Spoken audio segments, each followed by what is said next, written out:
Good afternoon, Ghana. Coming live to you from the Kwewa Studio at North Ridge. Coming up this afternoon.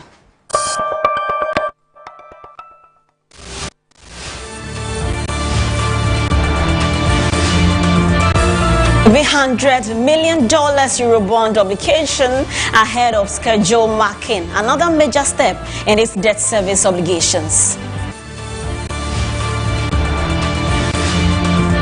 Also coming up this afternoon, Zoomlion Ghana Limited honored with 2 major awards in recognition of its contribution to sustainable waste management and environmental protection.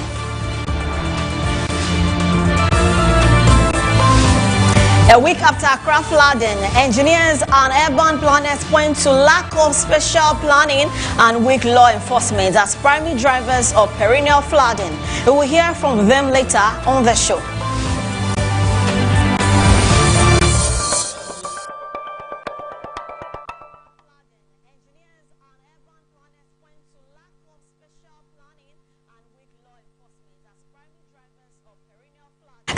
Much for keeping us company. My name is Helen Anyewija. This is the details of the stories. Now, lead pastor of the Porterville Church International, Ambassador Bishop Sam Owusu, has described the government's approach to managing the flooding situation in Accra as inadequate, urging authorities to accept responsibility for the crisis and expand Zoomlion's role in sanitation management. Speaking exclusively to Metro News, he also called for emergency drainage works and greater private sector involvement in tackling the city sanitation challenges. The lead pastor of Portersville Church, Bishop Sam Owusu, says the government's approach to managing the flooding situation in Accra reflects a failure of governance. Construction can never be effective and fruitful if there are no demolitions. Demolitions need to come as soon as possible.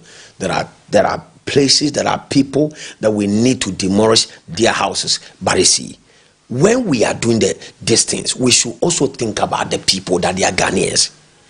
They are not the only people that have made mistake.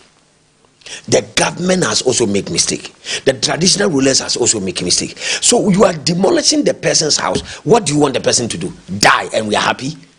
We should compensate them. Even if they have permit to, even if they don't have permit, as long as we have watched them to build on water, on wetlands, we watch them to build, and now they are destroying everybody. We should compensate them, find something small for them. But let us think about the children, let us think about the women. Women and children need to be considered here. Oh, okay, we have demolished them, we have break them, okay, fine, go ahead, go and demolish everybody. But what do we gain from it? Then we end up destroying families. Even though the people need to be punished, but I think that the government have the oversight authority to do anything. Therefore, if they were not able to do anything at that time, they rather need to be punished. The citizens have only one day to decide. He questioned the distraction of excavators, saying they should instead be deployed to the silt drains and construct new gutters in flood-prone areas. So we must quickly get almost every excavator in Accra, in Ghana, including those they have bent, they should go and repair them. Why will you be bending Galamsey excavators? Why we take a lot of Ghana money to go and buy excavators to come and help our country? They shouldn't bend them again. You made a mistake. We said don't do Galamsey. You won't do Galamsey. We have arrested, we took care of this, and government is using it. Would they talk? What would they say? They won't do anything. We should put all and ask private sector to also come in to help and distill all our gutters and create new gutters. He also urged that Zoomlion's role in sanitation management be strengthened, insisting that a more coordinated private sector partnership is needed to address Accra's flooding challenges. I think that the contract of Zoomlion should be reinstated, and I think that other companies, other young people need to also be given an opportunity to also be part of this. Other young people, and we need to have a separate organization, a private sector to work on this. If the government have failed us, which they have shown clearly that they have failed, and I'm asking the Zoom Lion to even go beyond. He should not just come and correct waste and things like. He should go beyond. I think he should give him the construction of constructing all the gutters in Ghana again. The pastor's remarks are to growing calls for urgent action on Accra's flooding, with renewed focus on drainage works and sanitation management. Now, away from that, government has settled about $700 million in Eurobond payments ahead of schedule, marking another major step in its debt service obligations. Statements released by the Ministry of Finance indicates the payment was made on Thursday and included $525.2 million in principal and $174.8 million in interest. With this latest transaction, Ghana's total payment to Eurobond holders have now reached $2.1 billion since January 2025. In line with the terms of Eurobond debt exchange program, the payment was executed through the government's planned financing arrangement without placing undue pressure on the country's foreign exchange reserves. According to the Ministry of Finance, the transaction forms part of ongoing efforts to meet external debt obligations in an orderly and sustainable manner. Government has also reiterated its commitment to maintaining sound public financial management practices.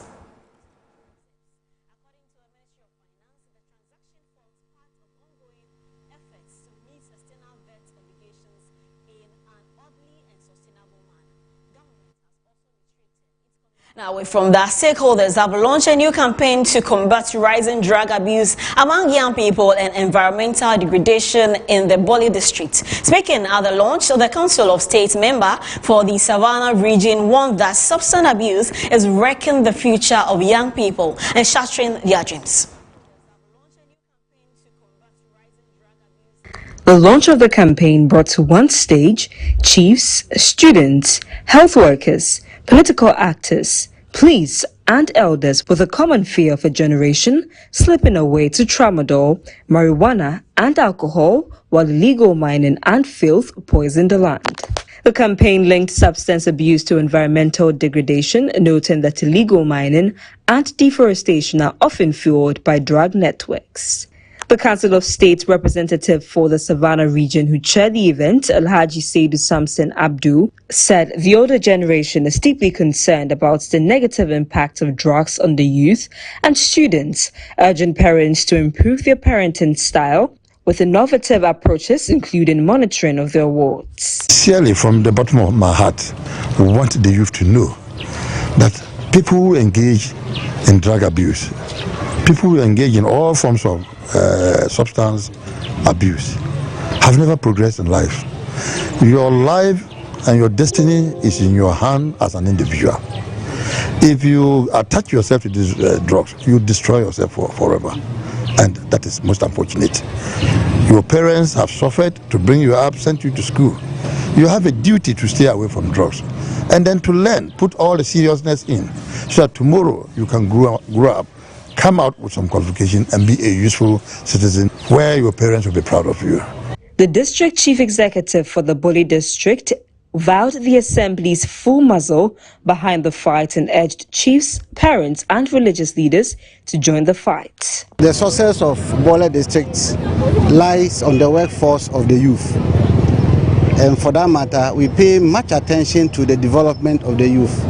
One of the growing concern is the issue of this drug menace.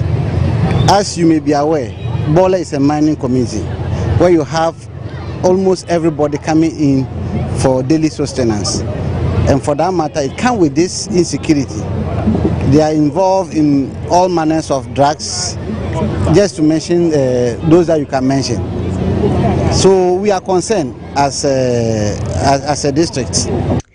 The district director of education for the Bole district lauded the Council of State member for taking up the initiative to rid society of substance abuse while creating education opportunities for the youth. On behalf of the management of the Bole Education Directorate, staff, teachers and learners, I congratulate you on this noble initiative. We are particularly encouraged by the Foundation commitment to supporting education, health delivery, youth development, and other social interventions that have the potential to transform lives and create opportunities for the less privileged in Bole District and beyond. Hundreds of students present at the event took an anti-drug pledge, promising to stay drug-free.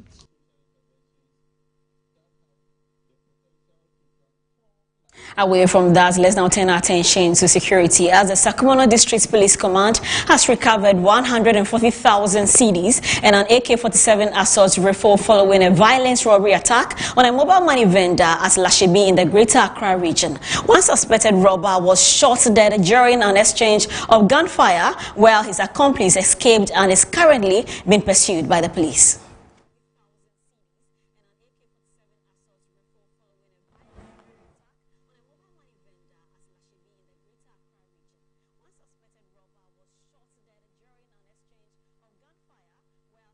Police escaped and is currently being pursued by the police.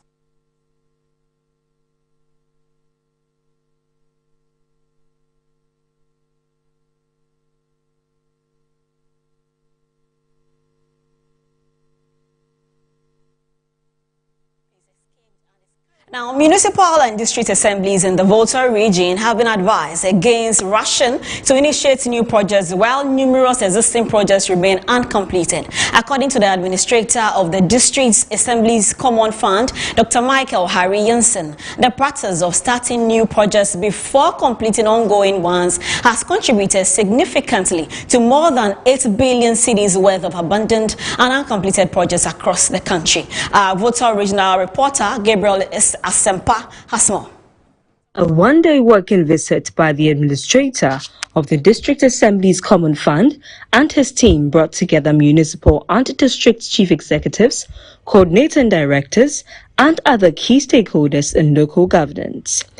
The engagements provided an opportunity for the assemblies to showcase achievements made through the prudent utilization of the Common Fund, while also discussing challenges confronting the assemblies and exploring practical ways to improve service delivery and accelerate development across the Volta region. While commending the municipal and district assemblies in the region for the prudent use of the Common Fund, Dr. Michael Harry Jensen urged the chief executives not to rush into initiating new projects while existing ones remain incomplete. The more you commission, the better. So look at it this way, that God has gifted you 50, 60 uncompleted projects to finish and stand in front of with all the cameras and commission them. The Volta Regional Minister James Gunu also encouraged the MDCs not to rely solely on the Common Fund, but to be innovative in generating additional revenue to support development and create jobs in their respective municipal and district assemblies. We are doing well in terms of infrastructure development. The classrooms are being built, the markets, the gym compounds, the boreholes are being drilled. But beyond this, the job creation, the local economic development is key. The team also took the opportunity to inspect some completed and ongoing projects funded by the District Assembly's Common Fund in the whole West District. These included a 6-unit classroom block with ancillary facilities at a Wudomichicho Methodist Basic School, a CHIPS compound with a nurse's bungalow, another CHIPS compound at Chomi Afedo, a 2-unit kindergarten block with an office, and the district chief executive's official residence. Following the inspection, the administrator of the District Assembly's Common Fund, Dr. Michael Harry Jensen, commended the whole West District Assembly for its prudent and efficient use of the Common Fund, particularly in completing legacy projects. I've seen 2 CHIPS compounds. I have seen a KG block. I have seen a 6-unit classroom block, all of which have been completed and have been completed under budget. Now that tells me the downpour led to floodwaters. Is not only being used well, it is also being used very efficiently. The Whole West District Chief Executive expressed appreciation to the government for increasing Assembly's share of the Common Fund to 80%. PSC Tema Shipyard is expected to resume full operations on Wednesday, July 8, 2026, following a temporary shutdown caused by Monday's heavy rains, with management assuring clients that flooding has been contained and will not affect the facility's long-term operations. The downpour led to floodwaters breaching the shipyard's pump house, forcing a brief suspension of activities at one of Ghana's leading ship repair facilities. Following an inspection of the affected area, Board Chairman Dr. George Sipayanki commended staff for their swift response in managing the situation and minimizing the impact of the flooding. He disclosed that engineers have identified the cause of the breach and that the board has approved immediate interventions to prevent a reoccurrence. We've had a tour of the place and we've identified the culprit. The actual cause of the flooding of the pump house, that is a gallery. The gallery is exposed, so water runs through the gallery to the pump house. So you've agreed with management that measures have to take place. You have to take some measures to build a protective water barrier to stop the occurrence of this happening. So we want to shield the shipyard from suffering this type of loss that we experience. And also there are some outlets as well which also receive water and rain. That also we have agreed that will have to be resolved. The CEO further disclosed that Slipway 2, which services smaller vessels, including fishing boats, remained fully operational throughout the incident because it was not affected by the floodwaters. This morning we toured the facility at the pump house, and we have been able to discover. But the most important thing is the fact that we're back on track. We have engaged the engineers, and they have given us reassurance that we'll be back to operation as early as maybe probably the beginning of maybe probably latest by Wednesday or so. We should be back to its full capacity and operation. So any lessons from this? And the occurrence on the 29th is the first of its kind on the what do you call it? They were overwhelmed, but lessons have been learned. And we look at some of them are engineering related, and we're taking pragmatic action to see what we will be able to see what will be done in order to prevent the flow of water, because water was not coming out of the sea, maybe from the east, the rainwater, and the water was able to pass through the gallery. So the most important thing is that we'll put in place some structures that will prevent even future occurrence.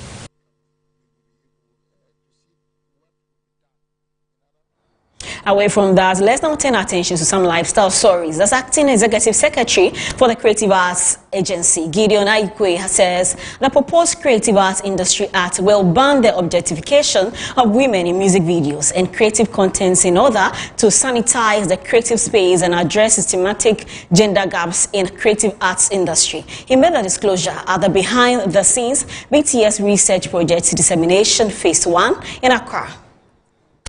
Behind-the-scenes Research Project Dissemination Phase 1 by International Center for Research on Women and University of Cape Coast, in collaboration with the Creative Arts Agency and the Ghana Library Authority, highlights key challenges and limitations experienced by women in the creative arts industry, ranging from gender wage gaps, objectification of women, sexual exchanges, among others.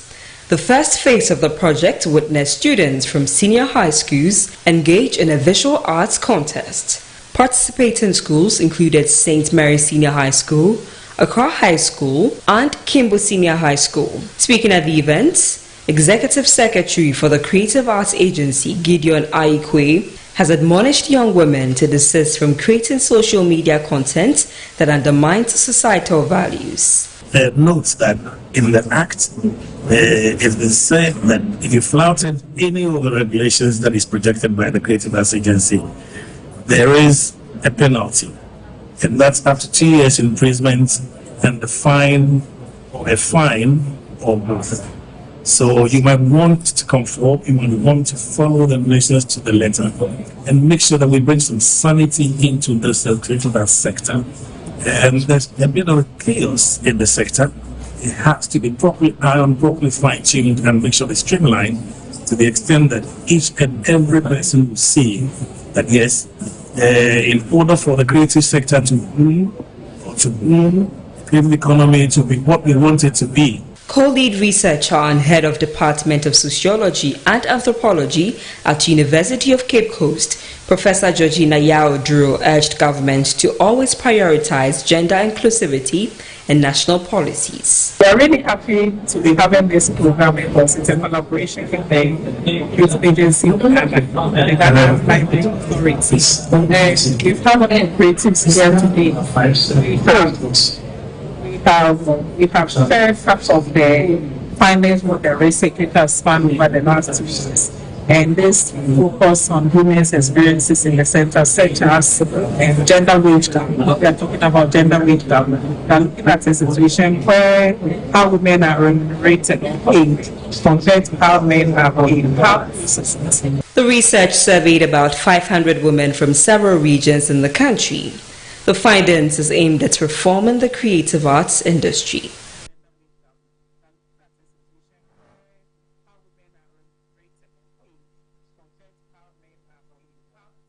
Okay, now from that, QNet has reaffirmed its commitment to supporting law enforcement agencies in the fight against human trafficking, fraud, and cross-border crime. Speaking at the regional workshop organized by the Economic and Organized Office, Interpol and Chief Communication Officer QI Brunya said criminal networks are increasingly exploiting vulnerable people.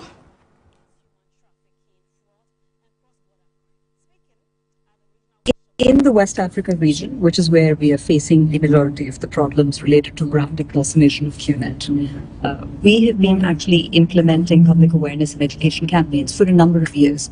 We've done it in Ghana, we've done it in Senegal, Nigeria, Sierra Leone, Burkina Faso, and so many other countries. We've also done a continuous round of media engagement so that we can reach more members of the public, especially through television, radio. These are for those who are not looking at the internet or on social media. In addition to that, I think the most important thing that we were able to do is this MOU that we have signed with EUCO, and we are very, very grateful to EUCO for accepting this MOU with us, because this allows us to work in partnership with them to reach grassroots communities that otherwise we will not have access to. And this joint operation and partnership has actually helped with bringing a number of criminal perpetrators to justice. Some of these operations have resulted in the rescue of, if I'm right, more than 300 victims who were victims of fraud and probably migrant smuggling from other countries. So the partnership with EUCO has definitely been the most important one. But more importantly, we continue to do training and education programs. We have also done a financial literacy program to help vulnerable communities understand how not to fall for scams, which seems to be the biggest reasons why people don't seem to understand what the QNet business is, and they end up falling for all kinds of other schemes that have nothing to do with us, but because they're offering some sort of exciting opportunity, they think it's some sort of get-rich-quick scheme and fall for it. So from our end, we've done everything possible to create education and awareness in the public. More importantly, now we want to work with law enforcement, security agencies, and regional partners so that we can get our message across to more people so that we can protect the community and the public. Business now. The Ghana Export-Import Bank has joined the United Nations Global Compact, becoming part of the world's largest corporate sustainability initiative as it seeks to strengthen responsible financing, enhance its global credibility, and integrate environmental, social, and governance principles into its operations. The UN Global Compact is the world's largest corporate sustainability initiative, bringing together more than 20,000 businesses and organizations across over 160 countries committed to upholding principles in human rights, labor, the environment, and anti-corruption. While while advancing the United Nations Sustainable Development Goals. Chief Executive of Ghana Exim Bank, Sylvester Mensah, described the membership as a major milestone in the bank's sustainability journey. He said the bank began preparations about a year ago by establishing a sustainability and strategic impacts department, developing sustainability policies, and integrating ESG considerations into its credit assessment processes. Ghana Exim Bank has signed on joining the UN Global Compact. The whole idea of the UN Global Compact is having a community of institutions and countries committed to sustainability. We are talking about the environment everywhere across the globe, but there's a need to have some commitment to sustainability. Financial institutions like ours require to ensure that our businesses conform to global standards with regards to sustainability. Today, we have embraced the 10 principles espoused by the UN Global Compact, which makes Ghana Exim Bank a more credible financial institution globally, and which also places high responsibility on Exim Bank to ensure that all our businesses are compliant. Executive Director of the UN Global Compact Ghana Network, Kweku Tolu Lakra, welcomed Ghana Exim Bank into the global network, stating the importance of finance in sustainability. What people don't understand is that the world has changed significantly. You cannot get finance without sustainability. Investors will ask you, where did you source your product from? What is your things made of? So money is not flowing if you're not sustainable. And a lot of businesses are beginning to discover that today. And Exim Bank plays a very critical role because it's involved in trade, is involved in cross-border transactions and so forth. And so even on the international stage, you have lots of regulators that are demanding this. So Exim Bank committing to this is also a signal to suppliers, is a signal to other partners that they work with, that this is the direction, this is the step they're taking and moving forward with. So it's going to very much have an impact on the ability to get financing. Nuruddin Mohammed, CEO of North Shore Apparel Limited and a beneficiary, shared how Exim promotes sustainability. Once we got a credit approval from them, they have developed a checklist of items that they expect their clients to fulfill in line with their ESG agenda. So for us at North Shore and working closely with Exim, sustainability has been the bedrock of our business. And from the get-go, about 80% of employees at the facilities are women. The bank says the partnership will also provide opportunities to collaborate with global businesses and development partners while strengthening its contribution to sustainable economic growth. Away from business, let's do some social stories now. As Ochinhene Osajifo Amotia Ofori-Penyin says, the recent flooding in Accra must serve as a warning to Ghanaians. He said that though there is a genuine planning gap and inadequate disaster prevention methods, the human attitude towards environmental remains a fundamental problem for safeguarding the environment. 2026 Chebi Ohum Festival held over the weekend in Chebi under the theme Rejuvenating Our Customs for Sustainability and Nature's Connection. The Ochinhene called on Ghanaians to have a change of attitude and reconnect with nature to help reduce the flooding menace facing the country.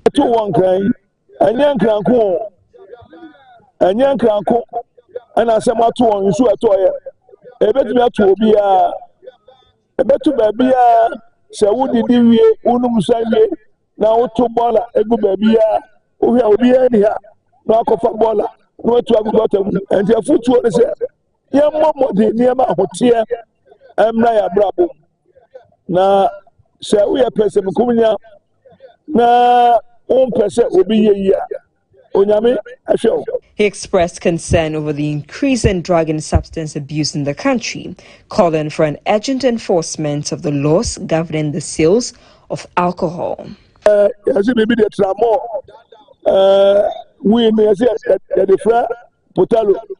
na ukono ma de ubedu fie why say slap na eba sa so na adane krono bo o pebia kono mo nya na okowia enti mu a mo so mo tonton sa a mo to perese e be si mo so ade nya kwada bi a wadi less than 15 wadi less than 18 na wo ton wi aba na wo ton ensaboni man yeso mo eje ni udi. He further advised the government and the officials to avoid meddling in chieftaincy affairs since it doesn't enhance the autonomy of the chieftaincy institution. Any Sabai Sabanzo Mamonia sending wire the data on far or no abetutu. The Chief of Staff, Julius Deborah, commended Osagyefo Amoatiel for opinion for his bold leadership and assured him of government support. When one unknown near him for a casa, Nanka baby, as a sibi, Atoho, Naya de Shadia, a friend said, or Chimay or a palm plantation. Nanka was she was a dear inferior. Mediana or Sadu for Shasena, a banson, as in, and then now smile and months over somehow, very dear, a pin and a Jumaya, and then now smart factory, every processing, a beno didn't win the other seminar, any. Cooking oil and then now some of the buyer.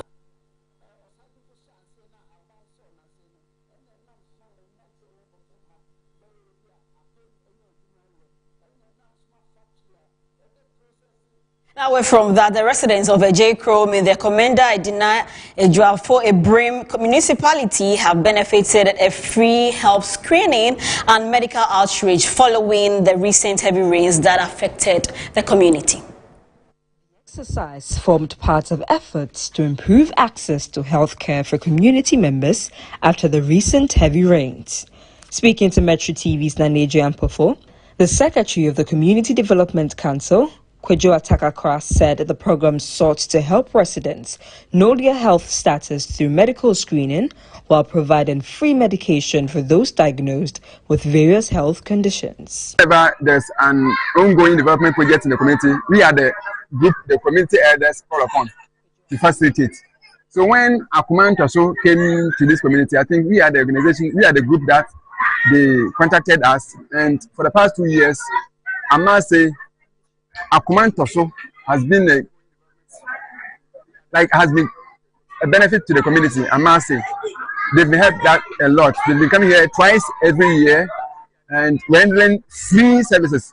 Free here means they don't collect anything from anybody, from consultation, from triage, from medicines, to the extent that those who have severe ailments, they sponsor them to go further, to seek medical treatment elsewhere.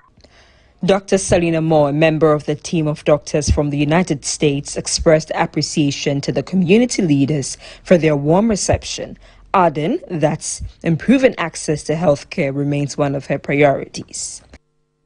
I'm a pediatrician in the United States, and I've been coming to Ghana since 2018 with my husband, Stephen Simpson, and we decided to form a foundation with the help and support of the Ghanaians.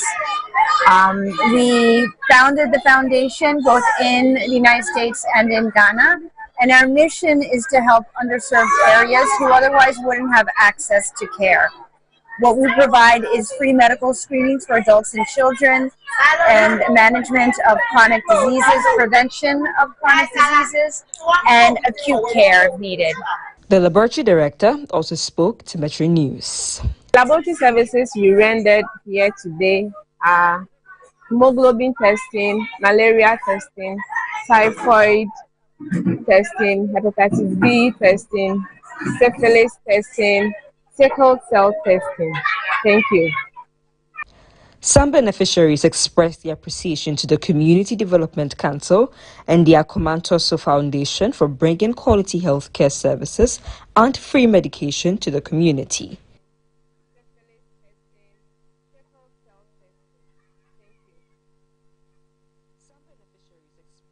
Now, away from that, former Education Minister Dr. Yawosei Duchum has publicly challenged Ghanaian universities over the employability of graduates, arguing that some degree programs are of little relevance or do not align with the national labor market needs. Now, Ghana researcher, political analyst, and lecturer at the Kumasi Technical University, Professor Smart Sapon, together with political analyst, senior lecturer at UCC, and executive director of African Institute of Strategic Studies, Jonathan Asante Ochi, weighed in on the former minister's opinion.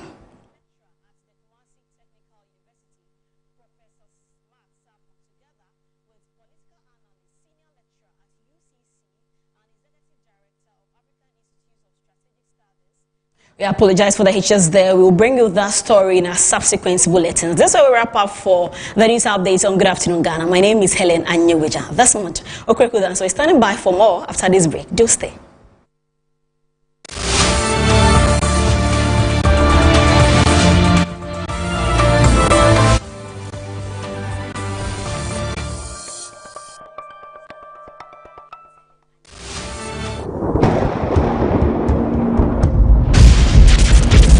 The pulse of a nation, rising, unshaken.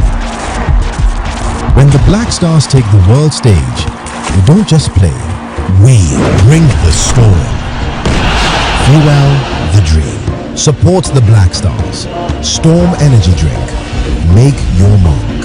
Excessive drinking can be detrimental to health. Not recommended for persons under 18 years, lactating mothers, pregnant women, and people sensitive to caffeine. This advert is FDA approved.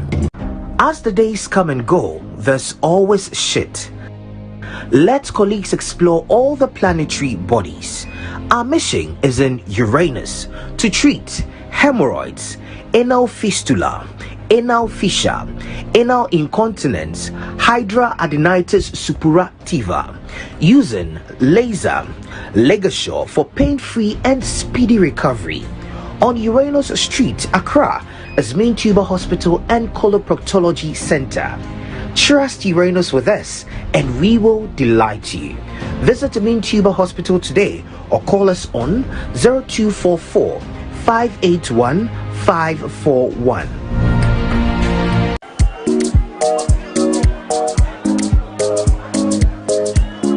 Madam, I'm looking for Abena.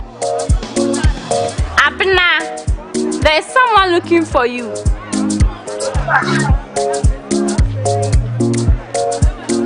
Madam, please, where's Abena? Abena, yes, ma'am. Is this who you are looking for? Madam, please get me Abena. Please.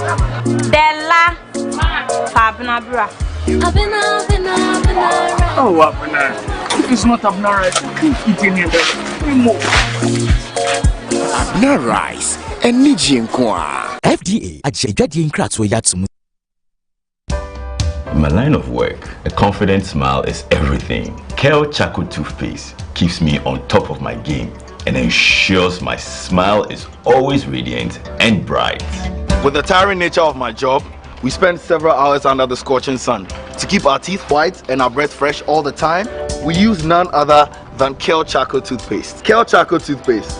You're on a Kessie and in a kit one. Samayo Kendini, who be here, Samacha Sapapadia to a man for Kel Charcoal's natural ingredients, and a bomb is so buying, a man is swing, Nesansu Mama Hotel so a will bedroom. Kel Charcoal toothpaste. Choose Kel Charcoal toothpaste for anti-cavity, whiter teeth, and fresher breath all day. Available in 80 gram and 150 gram. Grab yours today. Kel, happy smile. This advert is FDA approved.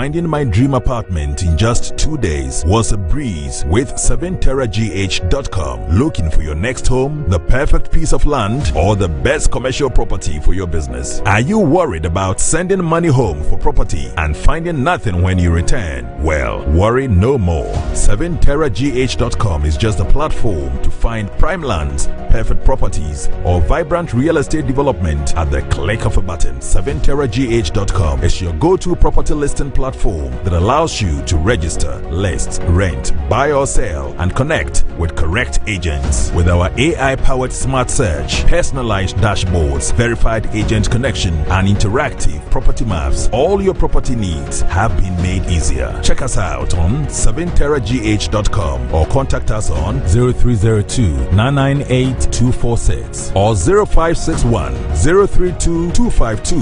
7terragh.com, powered by MNC Properties. This July, get ready for stories that will make your heart race. From love and passion to secrets and lies that can ruin everything. Catch the sizzling episodes of Sins and Roses at 4 p.m, Domenica Monteiro at 5 p.m, Be My Sunshine at 6 p.m, and Avenida Brazil at 7 p.m, Central African Time. Only on Novelas Plus, channel 134 on GoTV.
Hello there, good afternoon and welcome to Good Afternoon Ghana here on Metro TV. It's a brand new week. We're here to make sure that we bring you all the stories making the headlines and getting into the details of all of that. Helen Anyeweja brought to us the news updates. It's time to get into some of the stories proper, the details of them right here on the show. We're live on Facebook at Metro TV Ghana, also on DSTV channel 277, 94.1 FM on radio. My name is Desmond Okreko. It's a pleasure coming your way this afternoon till 2 p.m. when we wrap up. Now, today we'll get into still the conversation about how we are handling the rains and also how people are getting back on track after the rains that came down a week ago that caused massive flooding. Over 30 people died from that. Today we'll be engaging the Institution of Engineering and Technology Ghana. The president, Engineer Wanda Davo, will be joining us on the table for us to talk about some of the engineering issues with our city and what could be done about it. And also, we'll share with you how some persons who are affected by the floods are getting their lives together after that. We'll talk about that also. And later, we'll get into conversations about the FIFA World Cup here on the show, where, of course, we all know our beloved Black Stars have been eliminated from the World Cup. What really happened, all the details. The sports team will join me later on the show, so we get to talk about that also. But as we have been doing the past weeks, we've been talking about what Zoomlion and its partners have been doing regarding the situation of waste in the country. A lot has been done in the Greater Accra region, and over the weekend it was taken to the Ashanti region, where the Ashanti Regional Minister Dr. Frank Amakohene announced an intensified regional campaign to tackle flooding and poor sanitation, warning the environmental laws will strictly be enforced to safeguard lives and properties ahead of the anticipated heavy rains. Now launching a region-wide cleanup exercise on July 4, that was on Saturday, the National Sanitation Day, Dr. Amakohene described the initiative as the beginning of a sustained sanitation program. My colleague Derek Adote was there and has brought us this report.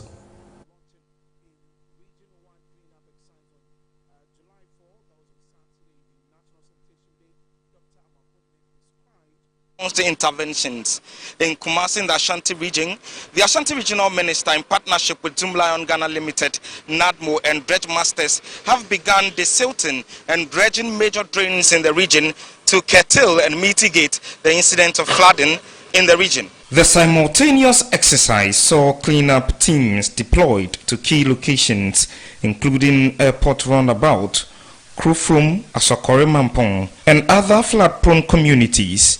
Drains and waterways were desilted to improve the flow of stormwater and reduce the risk of flooding. The exercise was launched in collaboration with the Ashanti Regional Coordinating Council, Zoomlion Ghana Limited, the National Disaster Management Organization, NADMO, the Kumasi Metropolitan Assembly, Dredge Masters Limited, and all the MMDAs across the region. According to Dr. Frank Amakohene, the intervention had become necessary following recent flooding incidents that claimed lives and caused extensive damage to properties. Thanks to my mayor and my MMDCs, NADMO and Zoomlion, we've had good cooperation, which have seen this massive work ongoing across the region. Here we are at Pelele, close to the airport. Asokore Mampong is holding similar exercises, which will be visiting them from here. Kwadaso, Echimango Bieja North, Ayensan, which is Asupa, among the other district assemblies. And this is in preparation to anticipate and mitigate the effects of flooding within the region, if any may occur. Because as you all saw the drains and how blocked and choked they were, if there were any rains that were to come in, most definitely we are not going to have it easy. So these works will not end today. There is the beginning of a sustained effort towards making sure we clean these drains ahead of the heavy rains that are expected to come in. He attributed much of the problem to indiscriminate waste disposal and urged residents to adopt responsible sanitation practices. He added sanitation must be a daily activity to sustain waste management effort. There is a human factor, there is the role of citizens in all these. The plastics, the woods, the rubbish that you found in the drain definitely came from households. As long as though we have left it unattended to. Just some 4 weeks ago we were here, but NADMO has been sustaining this. And they even have a team on KNUST campus that is also doing a similar thing for us because of the flooding issue that occurred some months back. But the point is that you will come and desilt, and the next few weeks will come back to almost square one. Yes, we've received concerns that why do you keep desilting when it will get dirty? It's just like bathing. You have to bath because most definitely you will sweat. Most definitely you have to keep yourself clean. So this should not deter us from coming out to support cleaning our environment. Sanitation is a daily activity or requirement. So you don't clean today and expect that it will be the same in the next few weeks or the next few months. So we will keep a sustained effort in this regard, whilst we make sure enforcement is well upheld. According to the minister, the government cannot continue spending substantial public resources clearing drains that are repeatedly blocked through human negligence. Dr. Amakohene announced that sanitation enforcement would be strengthened through environmental health and sanitation inspecting offices. As part of the efforts in curtailing all this, KMA has taken the lead by launching the former tankers, that the sanitary inspectors, sanitation inspectory officers, who are going around and making sure that there is compliance so far as sanitation related issues are concerned. The other districts will follow suit so that we will be able to get people who will help us with enforcement. Because most definitely we will not spend taxpayers' money in coming here almost every time.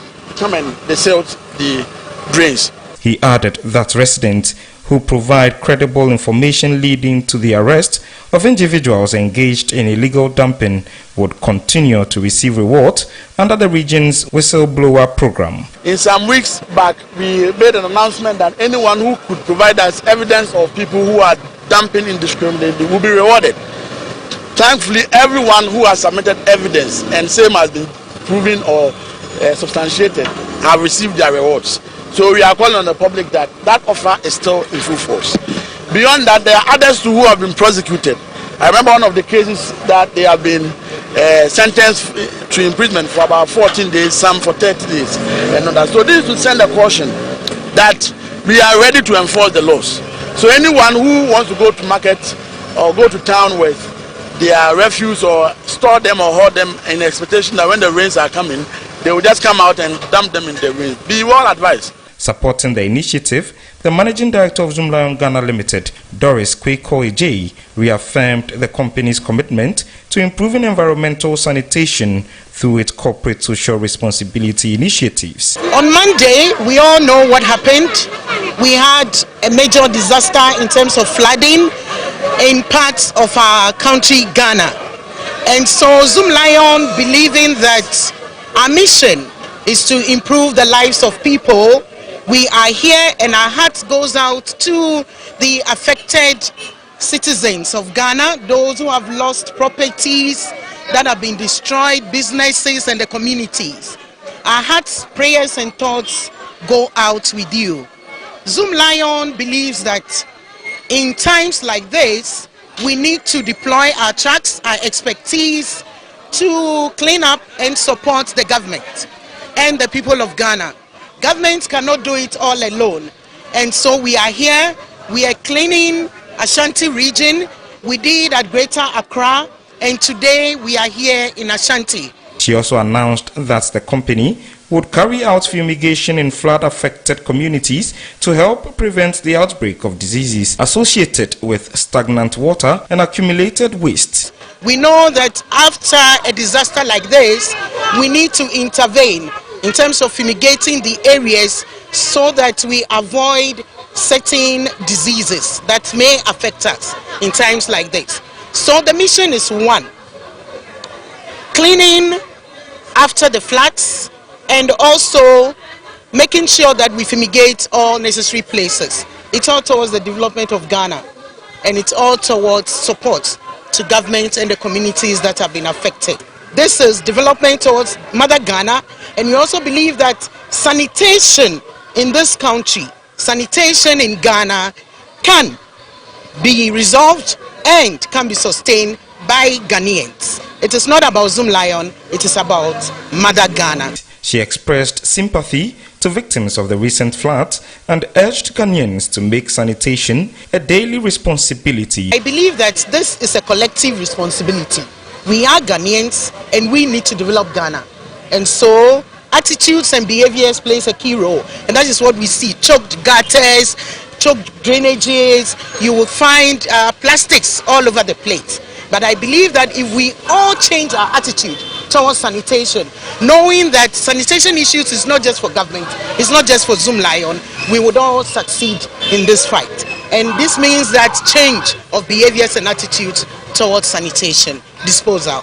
The Kumasi Metropolitan Chief Executive Richard Ofori-Agyeman Boedi said the exercise forms part of the President's directive designating the first Saturday of every month as National Sanitation Day. He noted that the Assembly had been undertaking intensive desilting operations since March in preparation for the rains. The President has directed that the first Saturday of every month we embark on a cleanup exercise in our vicinities. And so we've been doing this across our metropolis. Today, being the sanitation day, we have decided to come to the Bantama sub-metro area for us to look at troubled areas and see how best we can manage them. And so today we are working here. There are some who are also at Abiport Junction. From here we'll be going there. And then we are supported today by Zoomlion to embark on this exercise. They are providing a lot of logistics Today we are doing a lot of desilting in major drains, in major river courses in the greater Kumasi area, not only within KMA. If we were to go to Asqua, you would see a lot of work around the Ramsia area and around Kase. If you were to go to Asqua Mampo, you see a lot of work around Asebi. Currently, there's desilting going on at the airport roundabout behind Jofel. And yesterday, we did some work around Adiema, where the Grateful Church is. And there are a lot of areas that are being attended to. We are also having men at Atefua. We have been working since March at Atefua.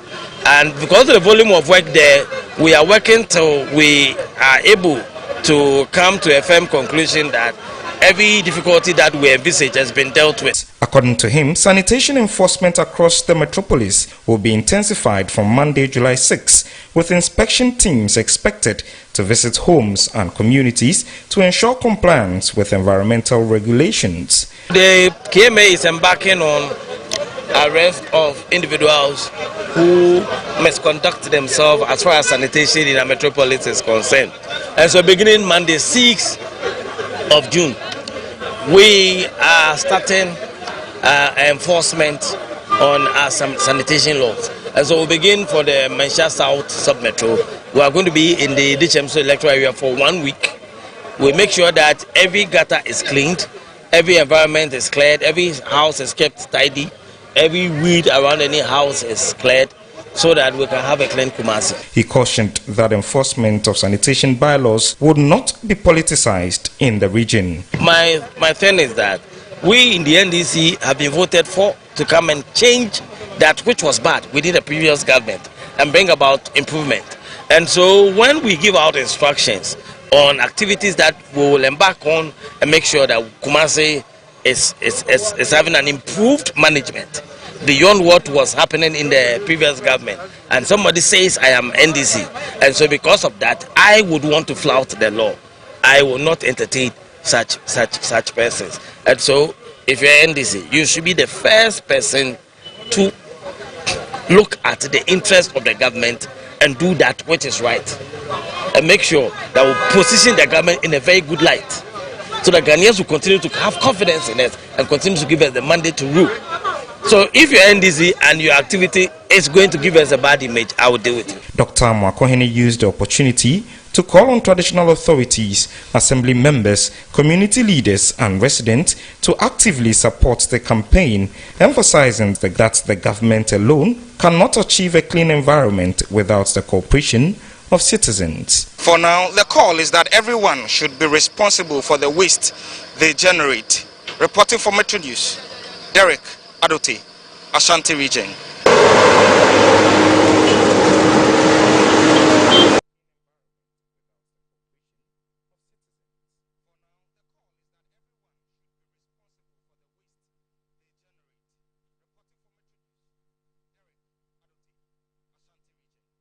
Right, so my colleague Derek Adote there bringing us the story of the cleanup exercise that took place in the Ashanti region, where the regional minister, Dr. Frank Mwakohene, has announced that they're going to intensify the campaign to tackle flood and waste, poor sanitation situation in the region. Very good initiative there, and of course, this is what we've been asking for. I mean, particularly for me, I've mentioned that we need to get back to the National Sanitation Day, that once a month, twice a month, we'll do the cleaning. That will do us a lot of good as we try to mitigate the effects of flooding in the capital and across several other cities. In the central region also, last week on Friday, when it rained, a number of buildings collapsed in the central region.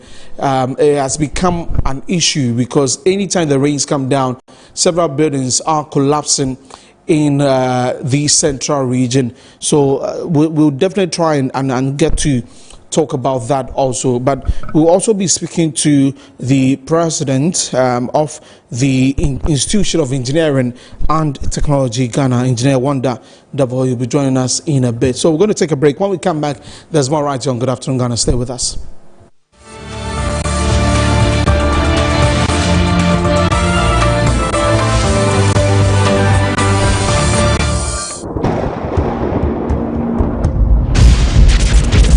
The pulse of a nation, rising, unshaken.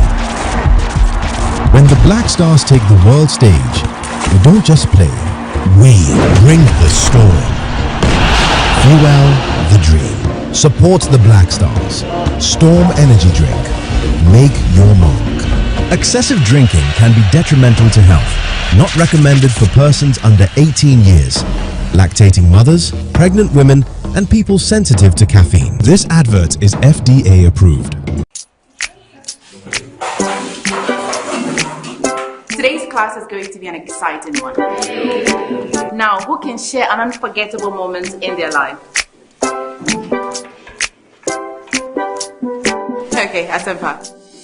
I'd like to talk about my first time. It was her natural look, complemented by her favorite green silky apparel that caught my attention. I have to say, she automatically possessed me with her smile, which exposed her beautiful white teeth. That's not all, her enduring signature perfume could be smelled from afar. Madam, why do you look so surprised? My first time with her was special and irresistible. I'm talking about Cindy Rice. Cindy Rice can be found in selected supermarkets nationwide. Cindy Rice, sweet aroma, great taste. This advert is FDA approved.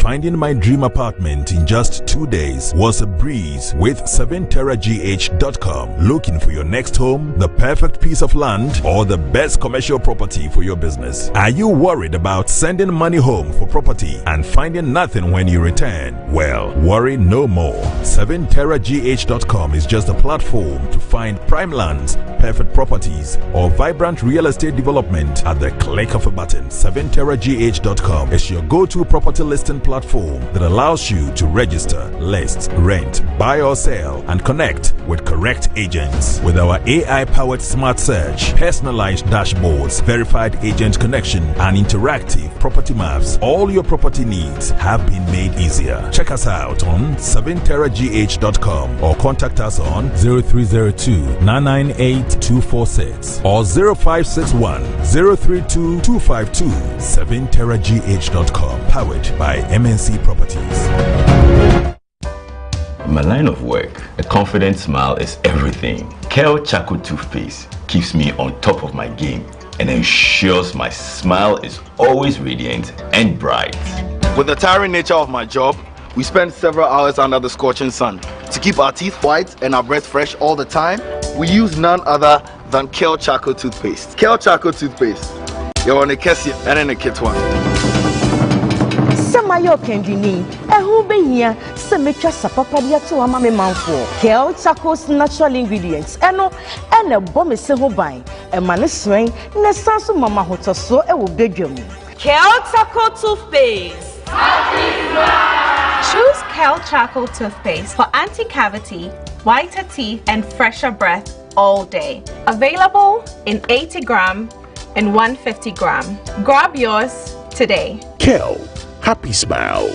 This advert is FDA approved. This July, Ghana will host global downstream energy leaders, innovators, and experts at the Ghana International Petroleum Conference, GIPCON 2026, to collaborate, exchange insights, and develop strategies and groundbreaking innovations through strategic dialogues. The event, held under the auspices of the Minister of Energy and Green Transition, Honorable Dr. John Abdullah Junapo, is on the theme Building a Resilient Downstream, Policy, Innovation, and Investment for Growth. His Excellency John Dramani Mahama, President of the Republic of Ghana, is our distinguished guest of honor. Speakers for the event are Mr. Godwin Kujo Tamaklo Esquire, Chief Executive of NPA, Dr. Patrick Ofori, Chief Executive of Seaboard, Dr. Riverson Opon, Chief Executive of Comac, alongside other key captains of industry. Join us from the 16th to the 17th of July 2026 from 8 a.m. to 5 p.m. each day at the Palms Convention Center, La Palm Royal Beach, Accra. We can't wait to host you. We're kicking your year off in all her glory with more because we've got you. You get it? You know that. We got kicks. We got scores. We got action. We got roars. It's my specialty. We got drama. We got fun. We got more for everyone with an upgrade on us just for you. More channels, more shows, more reasons to stay. We got you. DSTV, we got you all the way.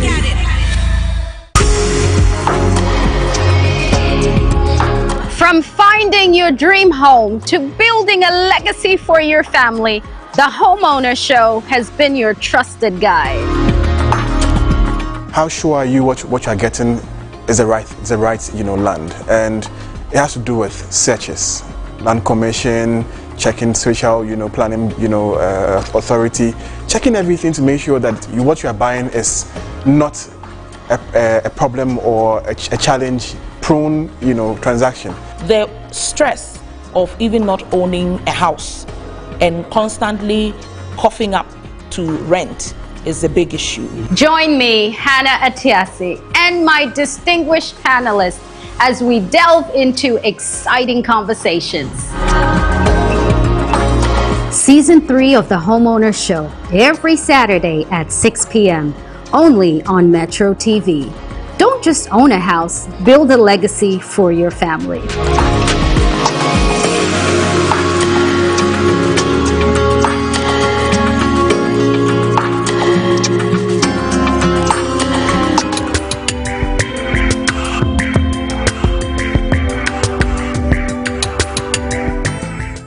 In a time where noise is loud, but clarity is rare, one program is changing the conversation.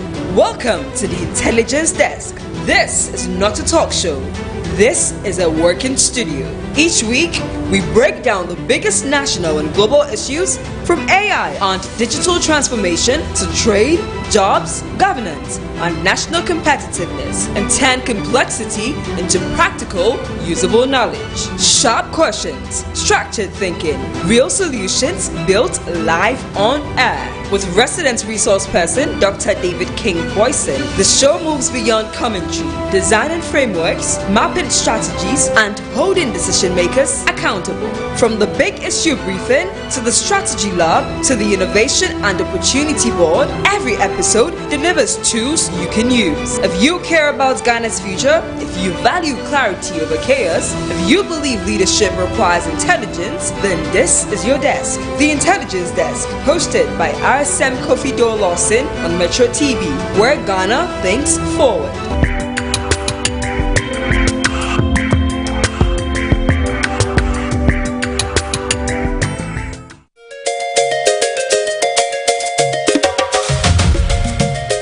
Accra, get ready. The Stars are coming back to your city. This July, the 5th All-Star Festival takes over the University of Ghana Stadium for a full day of football, entertainment, business, and family fun. Meet your favorite stars at special fun engagements and clinics. Shop from hundreds of vendors. Enjoy performances from top entertainers. Connect with sports and business leaders at the Sports Business Series. Then witness the main event, the star-studded All-Star Game, featuring international football stars from Ghana and beyond. From 10 a.m. until the after party. More than 10,000 people will come together for the biggest community football festival of the FIFA Football World Cup season. Tickets are just 50 Ghana cedis, with VIP going for 100 Ghana cedis only. Available now at egotickets.com. For more information, call 0531 533 563. The All-Star Festival. The stars are coming. Be there. Good morning, Ghana. Wake up to the big matters of the nation with Moro Awudu. Good morning. Welcome to the show. This is Good Morning Ghana on Metro Television. You left power at a time when you couldn't 6 seconds to speak. Hey, I have my standards, you have your standards. No. I'm never going to tell you for a second. Every morning, live on Metro TV. If we don't do it, our energy sector will collapse and we'll be in the darkness. And it is actually going to cost us more to be in the darkness. You lost me about 2 turns back. 2025 all the way to 2028. That's the meaning of it. Because the government says that they are extending that tax. What is sensitivity? And that's Professor and Honorable Dr. Tifoso are committed. Unfiltered insights, groundbreaking perspectives.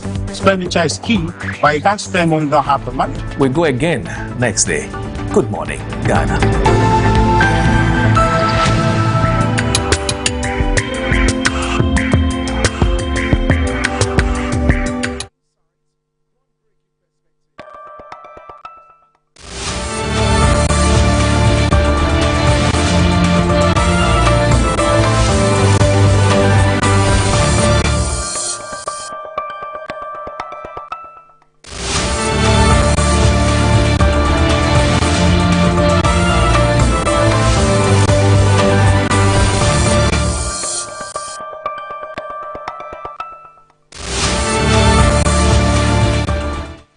Welcome back from the break. This is Good Afternoon Ghana on Metro TV, and we're getting into a conversation with the Food and Beverages Association of Ghana because they are appealing to President John Dramani Mahama to immediately suspend the Ghana Standards Authority's Ghana Easy Pass program, arguing that the policy will increase the cost of doing business and ultimately push up consumer prices.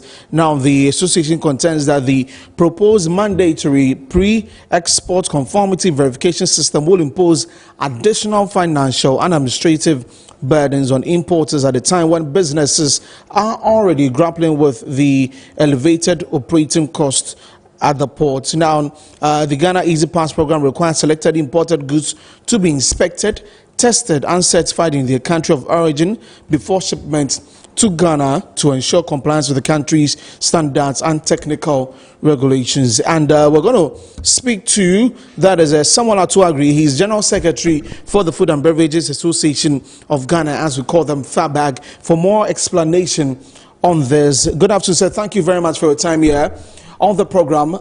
Do explain to us what exactly this program is about and why you are against it, because many people raise the questions that or the concerns that anytime something is being done at the port, stakeholders involved always are not happy about that. What really is this Easy Pass program? Yeah, thank you very much, and let me say good afternoon to your listeners.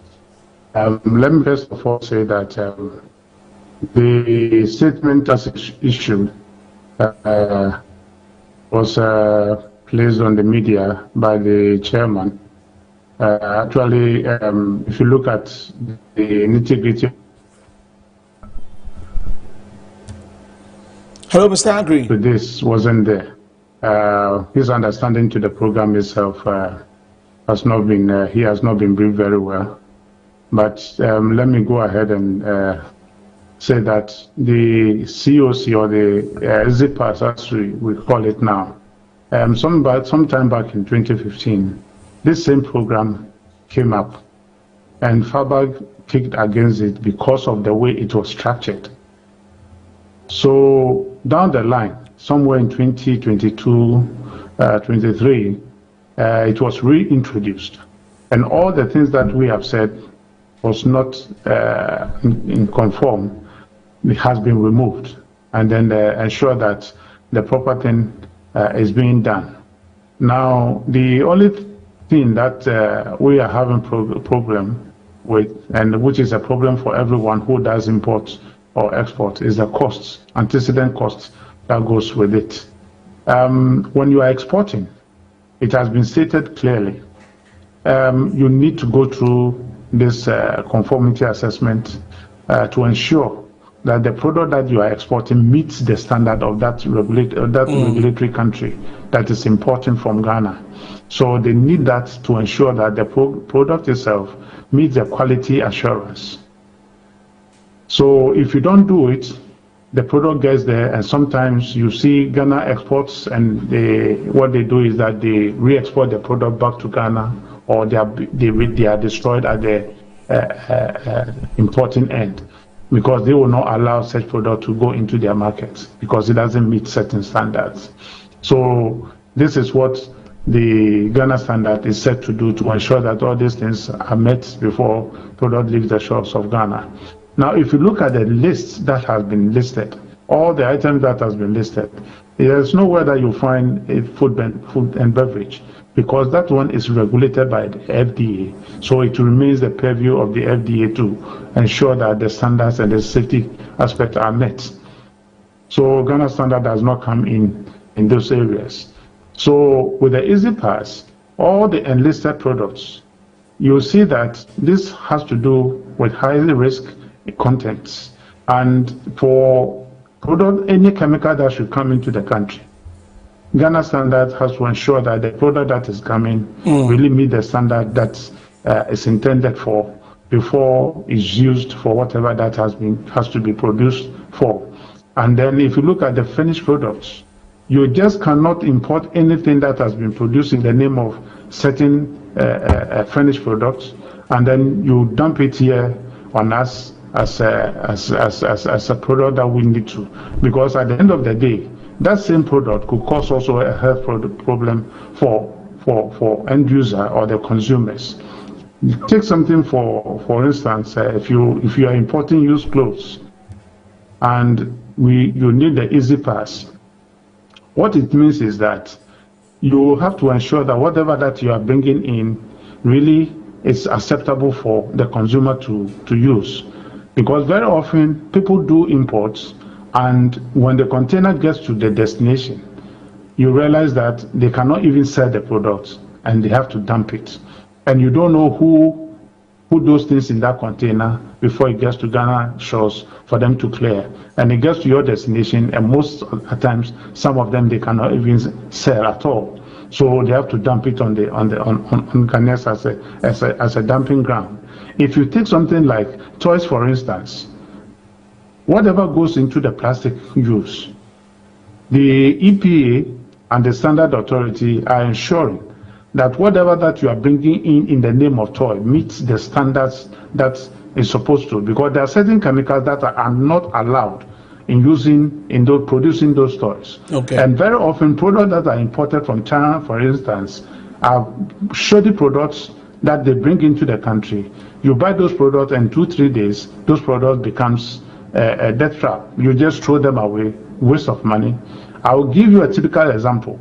I will mention the name, and then you go there and check. China Mall, as we call it in Ghana here. When you go there, furniture that they are selling, you buy those furnitures and you send it home. At most, in 3 months, you have to throw them away. Does it meet the standard? No. So we have to ensure that whatever they are bringing in, that are coming to sell to Ghanaians, meet the standard that they are supposed to.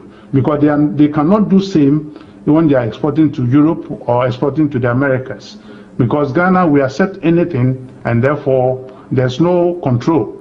So they think they can dump anything on us, and this is what they are doing. So we have to ensure that whatever they are bringing into this country, we also have a standard that they need to meet, and therefore they need to meet. If they cannot, they should not do the export to Ghana. As simple as that. Now, if you look at the other components, if you are bringing in chemical, and the chemical does not meet the standards, and that chemical can be used to produce bombs, must we allow them to come in without the necessary authorities checking those products and making sure that they go to where they are supposed to go?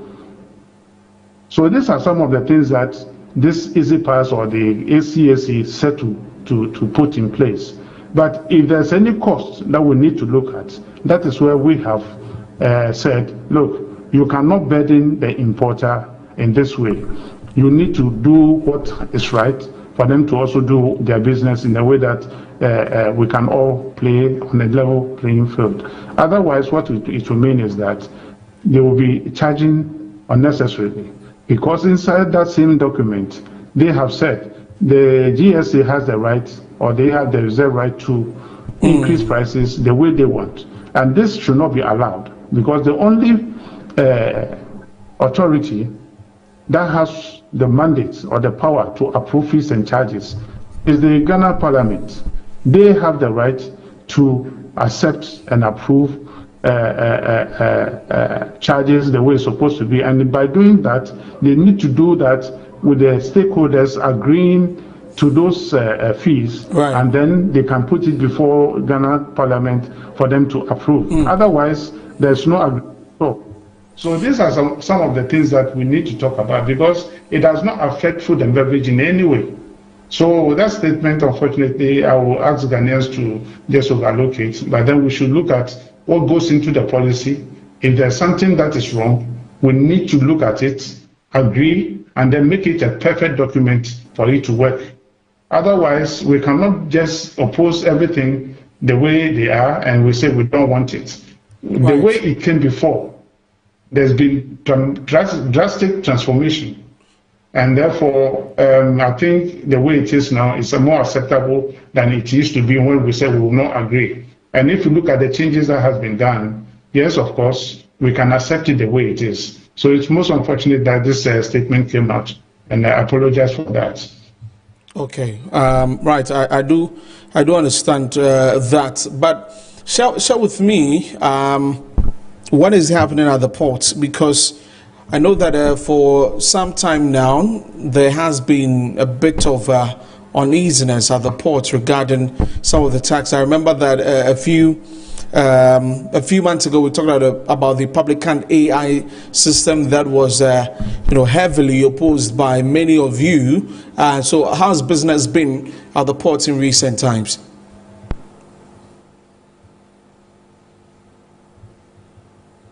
Hello, Mr. Agri. Okay, so we've lost Samuel Atuagri there, and he is the General Secretary of the Food and Beverages Association of Ghana, and we'll get to talk to him sometimes, giving some clarification on that, on what's happening at the port, and we'll be talking about the flood situation in a bit, while we're going to have engineer join us for this conversation. We are going to speak about the engineering bit of all that we're seeing and what could be done about the situation right now. So so engineer is going to join me here so that we can talk about the situation. As we've seen, many persons who have been affected by the floods are trying to get their lives back together. Our cameras were at Chado, where many persons, residents in the area who were affected, were counting their losses and putting their lives back on. Some assemblies are also giving relief items to the affected residents, and also we have the government sharing with us an operation that will be led by the Ghana Armed Forces. On Friday, we had that briefing on what exactly that was going to be, and we understand that it's been said that many places have been flooded because of the building in waterways, because of course, the refuse that are being dumped indiscriminately into gutters and all of these other places. And so the Ghana Armed Forces is going to lead that particular operation to be able to help with the situation and mitigate the effects of the floods when they come down. In fact, yesterday I received a message from the Interior Ministry. I'm sure many of you received that also. Let me read that. It says that I have it here. It says that moderate rain likely Monday, 6th July, 4 a.m. to 7 a.m. 40% chance. Low-lying areas may flood. Avoid flooded roads. Stay alert. This is again a good step. But people ask the question that we didn't see any of such, this warning.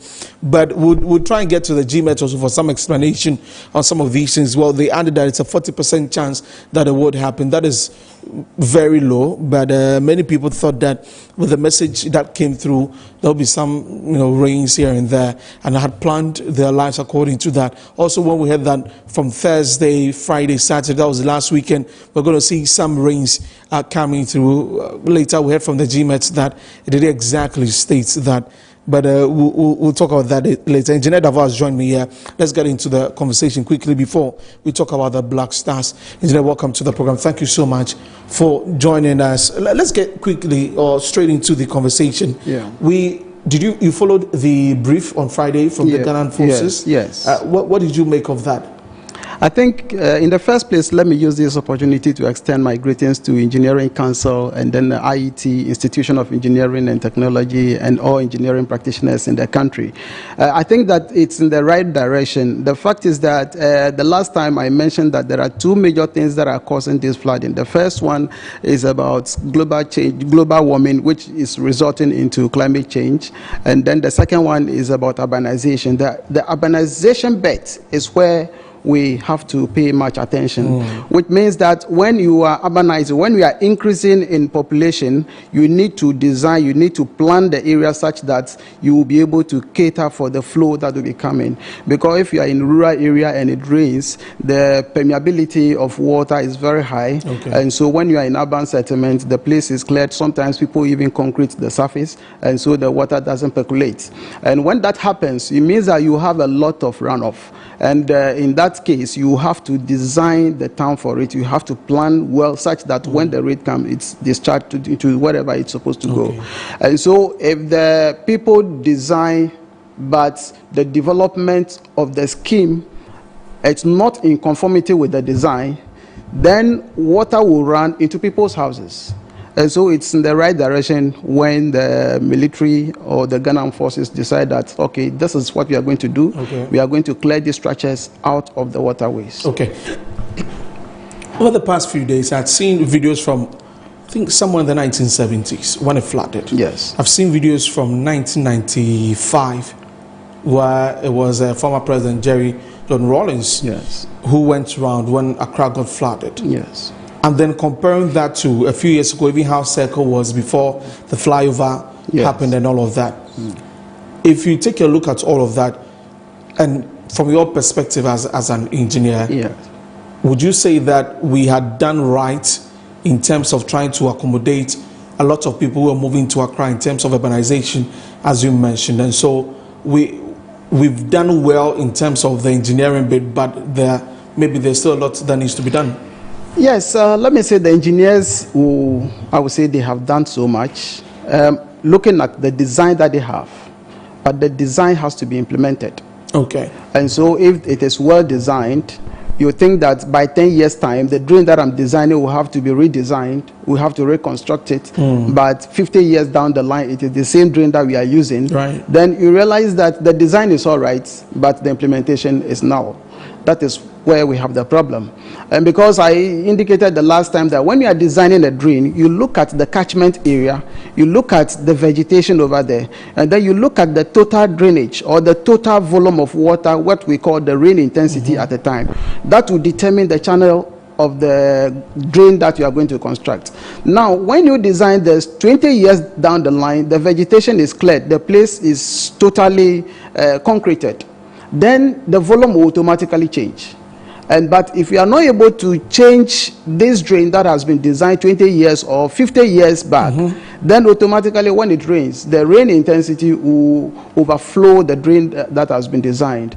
And let me say that the last time I heard that the rain that flooded Accra, the rain intensity was about 156 millimeter intensity, as compared to the last year's one, which was about 56. Okay. And so clearly it's about 3 times what happened the last time. Right. So automatically it means that the place will be flooded.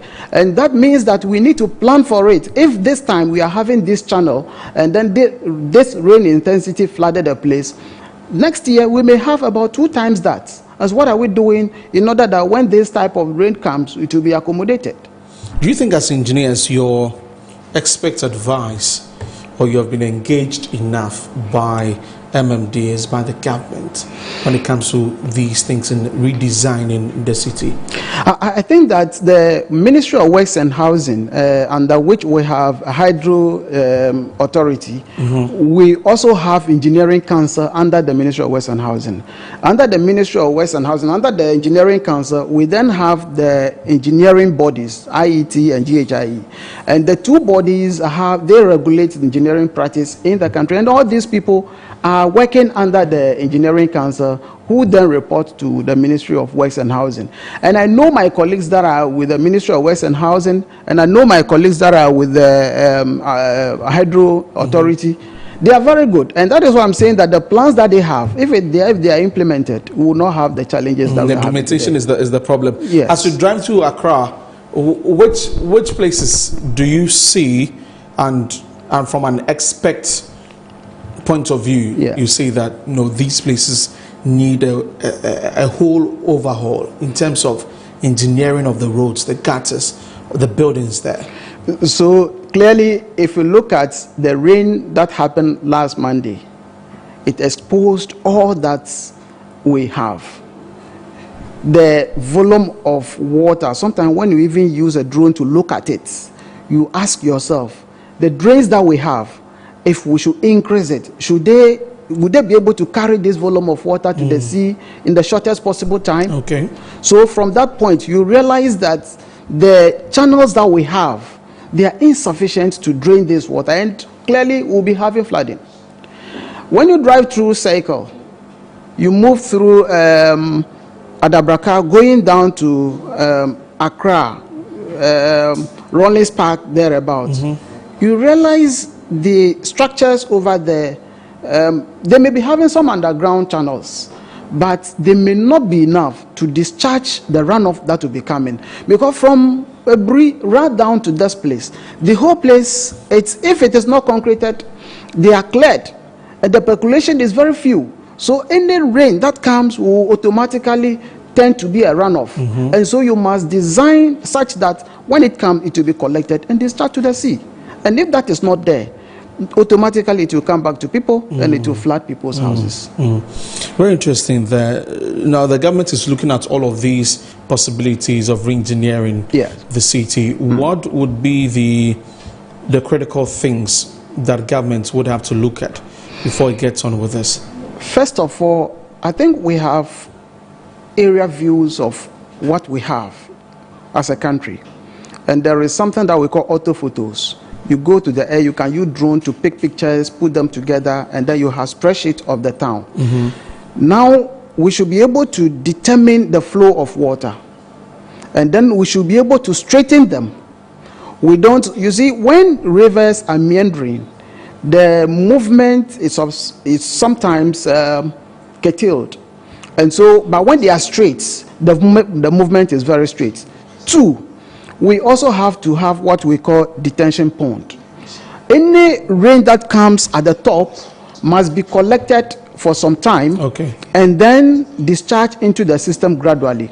By the time the rain that rains at Circle is discharged into the sea, then the one that is at Ebri top over there will now be discharged gradually to replace this. But if you don't have that detention pond, and the one that is raining at Ebri will be collected in addition to the one in Accra, will automatically have flooding. Yes. The concerns also about new places that have sprung up. And, you know, at the end of the day, the concern rests with the assemblies and largely, you know, to the government, that a place may be just bare, you have one person move there, and then another person will move there. You'd have 20 families moving to the place, the enclave, and it becomes a community, and government or the assembly now has to go and get the gutters, or even the people do those gutters themselves, and start putting up buildings everywhere without any proper engineering works at those places. And we can give examples of, you know, the likes of Lakeside and some other places that have sprung up. How do we deal with that also? So we have the assembly being the planning authority of the municipal and the district assemblies. They are supposed to say that these areas are wetlands. We are not going to allow buildings to be put up over there. And these areas are areas that will be used for residential purposes. These areas are the areas that will be used for commercial purposes. These areas are areas that will be used for industrial purposes.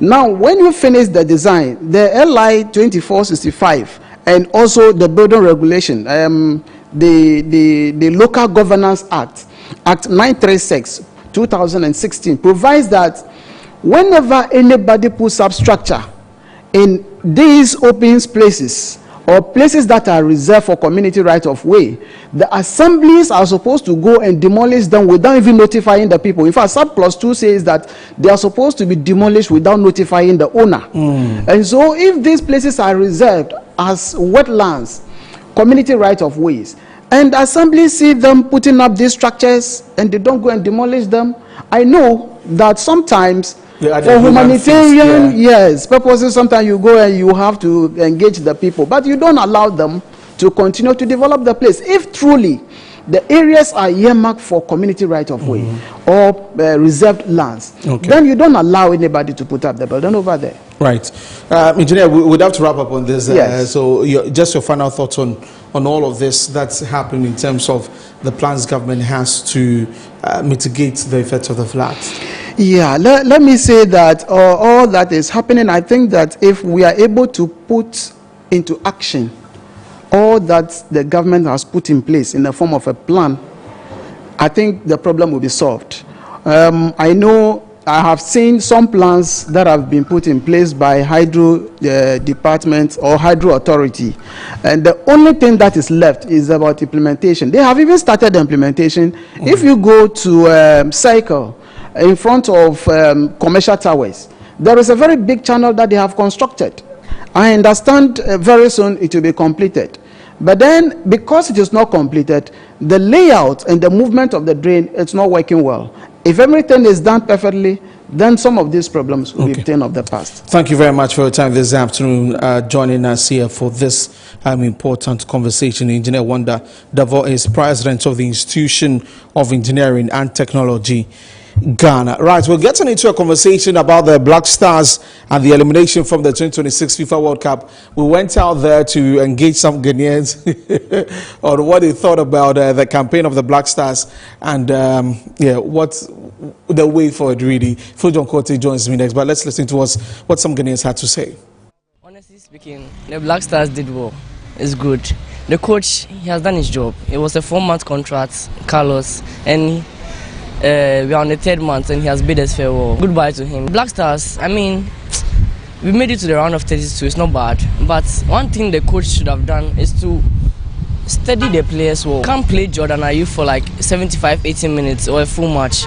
He's, I wouldn't say old, I mean he's washed up a little. He has done well in the past years, but now he's a little beat up. So we shouldn't be playing him for more than 45 minutes. Carlos did a very good job for the Black Stars, and for him to resign at this moment, I disagree with him. I thought he has to take the team and build upon what he has done so that in future he will gain more laurels for the nation. Black Stars during the group stages, they did marvelously well, especially our goalkeeper Benjamin Asare.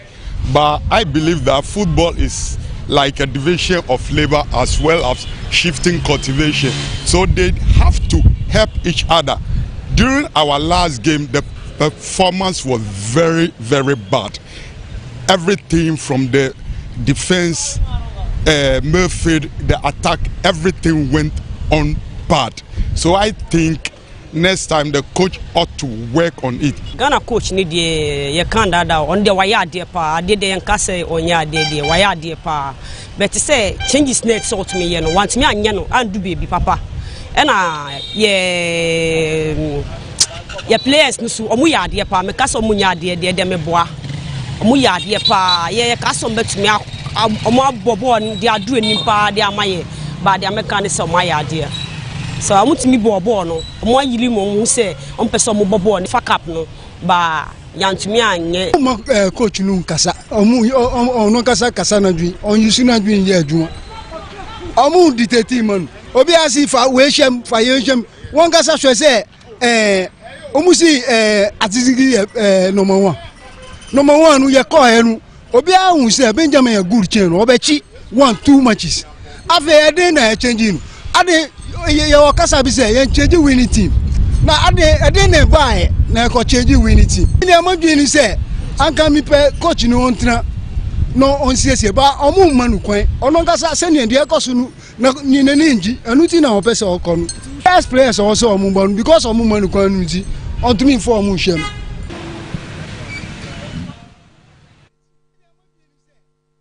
Right, so you can see that Ghanaians are not happy. Ghanaians are not excited. This time it's not Yehi time, Yajo.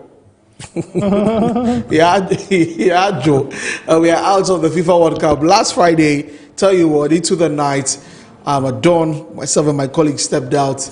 That Charlie, it's at dawn. When we win, we'll just continue the chilling in town. Unfortunately, by the 90 plus, everybody had left. While we're watching the game. Fujon Kote is here, Phil. Yeah. Welcome. Thank you very much. And how are you, by the way? I'm okay. We thank God for life, but certainly not excited about the Black Stars and what's happening.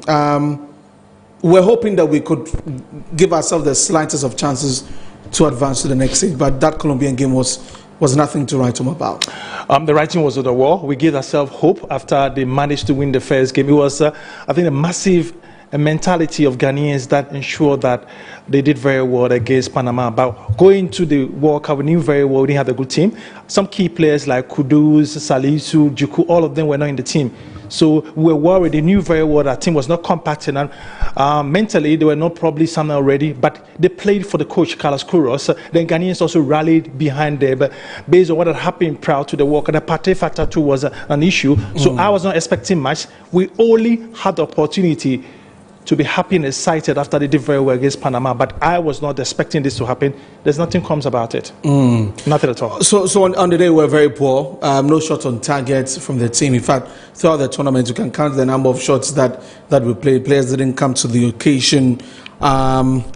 Very abysmal. But the positive from this was, I heard many people say that, well, if it was some other coach, we would lose, but lose embarrassingly. Yeah.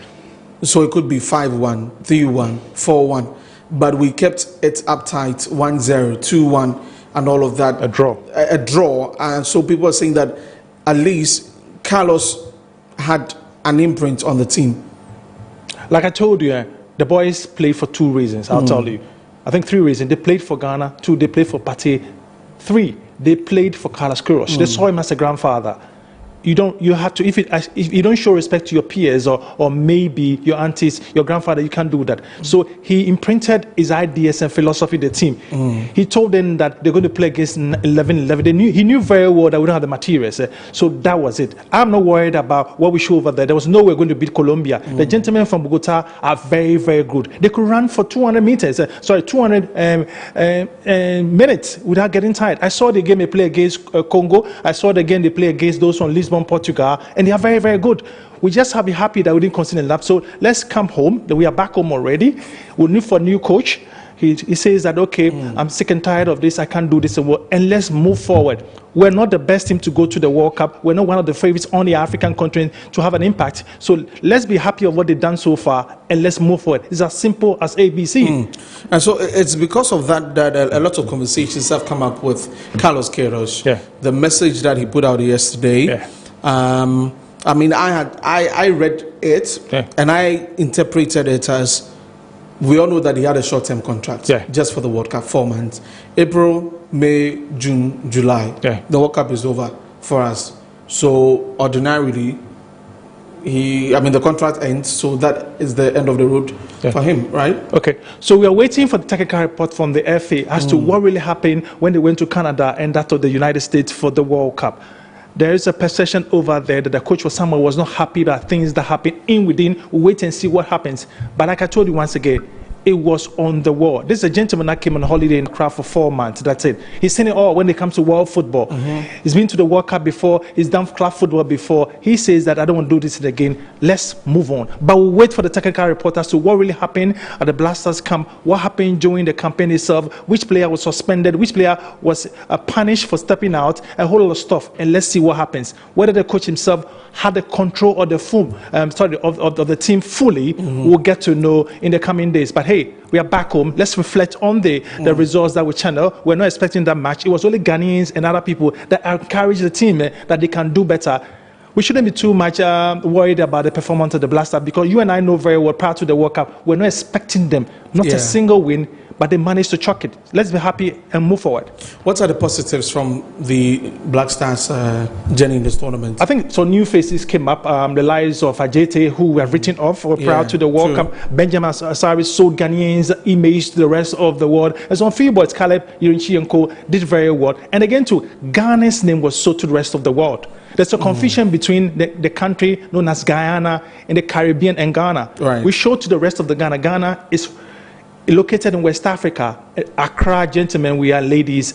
So that's it. The main thing is that some players were sold to the rest of the world. The opportunity was given to Carlos Queiroz to do very well. And we saw Ghana's image, tourism-wise, to the rest of the world.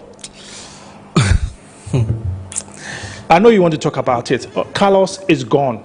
Their names are already cropping up. And the first name I got to know from inside sources is Patrick Vieira, the former French. Patrick Vieira? Yeah, the former French international who used to coach for Crystal Palace. Patrick Vieira has been in the news already that he might be applying to take the job for the Black Stars. That's a big one, but we'll still wait and see. But that's what we are here picking from sources, that yes, Patrick Vieira might be the leading candidate for the job of the Black Stars. To wait and see whether that is true or not. That's interesting. Yeah. In the next few weeks, it's going to be interesting hearing from the leaders of the GFA as to what exactly happened there. But still, in the World Cup, for now, we know Morocco and Egypt are in the. Morocco have advanced to the quarterfinals consecutively from 2022, 2026 also. Haaland yesterday, what a player this gentleman is. Booted out the Brazilians, and for 6 years in a row, Brazil have been knocked out in the quarterfinals. I'll tell you that there was a sad moment in Brasilia, Sao Paulo, and Fortaleza, major cities in Brazil. But in Oslo, it was the Vikings role. Yes, that's it. Yes. If you watch the game very well, the first 34 minutes of the game, Haaland had not touched a ball. Yeah. He was waiting. He was basically out of the game. He was just waiting for the moment, and he took his chances. He only made an impact 3 times. Yeah. On 2 occasions, he scored a goal. Gabriel was still scratching his head. Why didn't I clear the ball waiting for him? But you know what the gentleman was doing? His father was in the crowd looking at him. Those in Oslo were rooting behind him, saying that just give us a job. I'm not surprised at all that the Brazilians are out of the World Cup. I'm not surprised at all, because I didn't fancy what they did, especially against Morocco. So I'm not surprised. I don't think Brazil has been too good in the tournament. Not at all. They are just riding on individual brilliances from Vinny and the rest of the guys. If I was watching the game, I was screaming that the players should put the ball in the box for Haaland, because they were just putting the balls to the wings and all, and Haaland was isolated throughout. Till maybe the 70th minute when that cross came in, and then he had so much time to pick a spot. What was wrong with Gabriel? What was he waiting for? The guy Haaland is already taller than you. Yeah, so you know very well he's behind. He's trying to. But I pity Carlos. What do you call this? Carlo Ancelotti. Ancelotti. I pity him because he'll be fried on the streets of Sao Paulo and Rio de Janeiro. In fact, I heard some of the comments and it was crazy. Yeah. Proud to the World Cup. It was the Chelsea striker João Pedro. That everyone said take him ahead of what Neymar. He says that no, Neymar has got the popular vote. Everybody said take Neymar to the World Cup. There was no striking partnership between those who went. Neymar didn't offer anything apart from the penalty they converted yesterday. He dealt with. And those in Sao Paulo, they are just like English press, the South Africans and Ghanaians. He won't like what he's going to see the next day. I pity him. Yeah, I found it very disingenuous that João Pedro was left home. How come at home for a team like just that struggled? But he was able to score 20 goals in a season. And then you pick Igor Thiago, you pick Matheus Cunha and try and play him as a striker when he's not a striker. How did you take what's his name? Hendrick. You pick Hendrick over João Pedro. And Paqueta took him to the World Cup. Totally useless by our standards. Excuse my language. He didn't have any impact. And there we have. I pity the Italian, but we'll wait and see what happens in the coming days. Yeah, definitely. We'll see how that goes. And yesterday, as some people label this the biggest game that we have witnessed in a World Cup, especially for this year, Mexico versus England at the Azteca. 3-2, the English side won against Mexico. I remember when Ghana drew with England, and they sort of drill the media, put the players through. Looks like the players have lived up to the expectation. Very well. They've done very, very well. And I said TT has done very well. Looking at the altitude in which they played the match, and a lot of people were wondering that is it going to affect the Three Lions? But yesterday they came to the party. They played some of the games with 10 men, as Kwanzaa was recorded for that silly mistake that he did. But hey, they knew very well what was at stake. That Mexican stadium, the English will not forget to remember the hand of goal scored by Diego Maradona in 1986. They knew very well that stadium brought them a lot of pain. It needed to prove a point that yes, we can beat Mexico. But the game was very, very physical yesterday. Very, very physical, highly intensive game. And the weather didn't favor the English boys. But they knew it was a stake that they needed to prove a point. It's coming home. Maybe, just maybe, is a huge relief. But Harry Kane and the Chargers, Jude Bellingham did very, very well. Kudos goes to TT and the guys. They have to re-strategize again for the next game, probably against those from Oslo. Yes, and more so, one of the worst games I've seen in this tournament would be Paraguay versus France. Yeah. That's it. Was quite terrible. I was just wondering. I don't know why the referee kept the cards in his pocket. They brought in a new chaba named Moni Kone. He didn't help the midfield. he was booting, it was very clear almost everybody. He was not supplying the balls to the likes of Olise and that of Mbappe. Yeah. But the Paraguayans, it was a close shave. They sat back, but this time they added ghetto vibes. Takashi, they were just doing everything on the pitch. Very, very physical. I remember that they were even abusing some of the French players, but you just didn't cover their mouth. Knew very well that as soon as you cover your mouth, you're off the field. It was very, very physical. It was more than football, and I think the French had a close shave victory. They should revise their game before the next game, else it will be very terrible for them. All right, so the next games today is a big one, Portugal versus Spain. We'll bring that to you right here on Metro TV at 7 p.m. For now, let's talk tennis. And Phil? We'll talk about tennis because the ongoing Wimbledon is getting very, very interesting. But back here in Ghana, let's go to the Eastern region and focus on golf, where it is the second Senchi Golf Championship that ended in the Eastern region, and a tall executive guide, Emmanuel Bain, won it. Pause at the Royal Senchi Hotel and Resort in Ghana's Eastern region came alive on Saturday, July 4, 2026, as more than 40 golfers, business executives and networking professionals participated in the second edition of the Senchi Golf Invitational Tournament.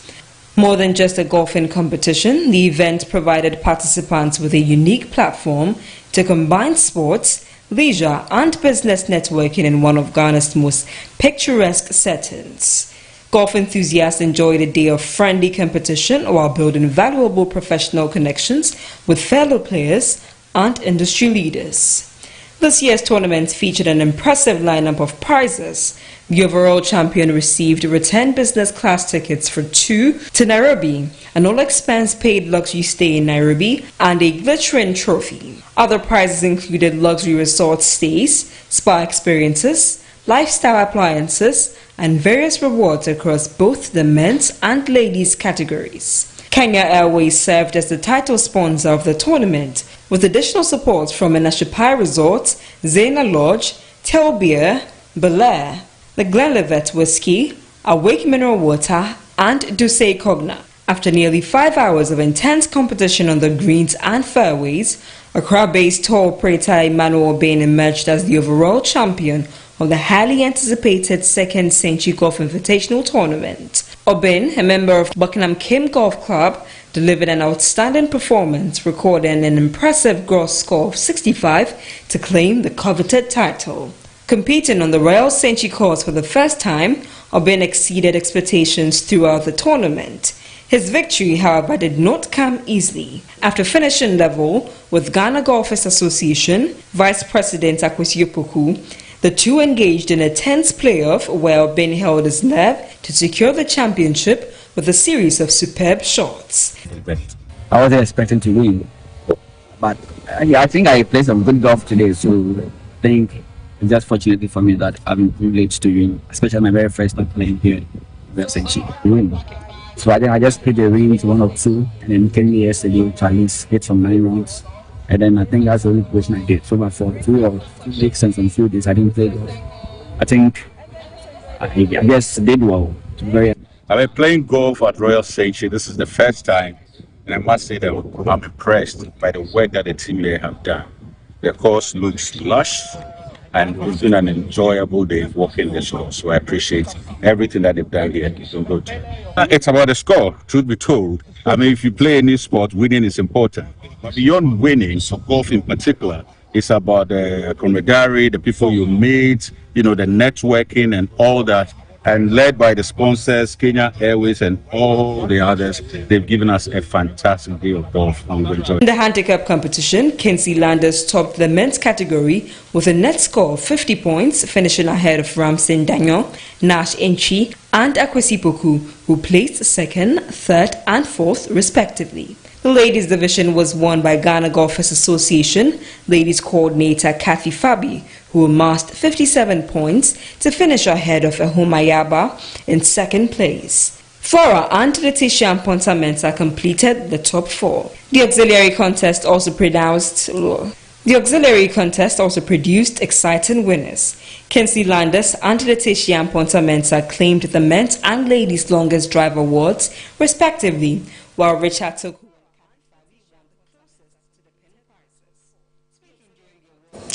Right, joining Royal Saint there. Thank you very much for joining me. And we're wrapping up. But there's a breaking one that's coming in from the presidency. I've got to read that so that you can know that. So the president has declared 2 days of general cleaning. This was released just a few minutes ago from Felix Kwakye Ofosu. So the government, under the auspices of the Post-Flood Mitigation Committee, has declared Friday, 10th July and Saturday, 11th July 2026 as National General Cleaning Days in 7 regions affected by the recent floods. Under the theme, Our Actions, Our Future, Cleaning Ghana After the Floods, this 2-day national exercise seeks to mobilize our collective duty to clean our communities, secure our environment and safeguard lives across the country. Let me read here. It says that the president has accordingly directed all government appointees, including ministers of state, CEOs, members of parliament, MMDCs, and heads of public institutions, must step out of their offices, pick up tools, and lead the cleanup efforts alongside members of their respective communities.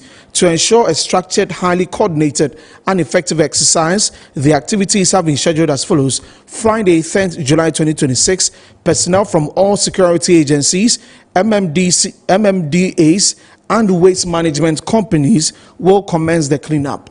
And then on Saturday, the general public will join the security agencies and assemblies to scale up the exercise.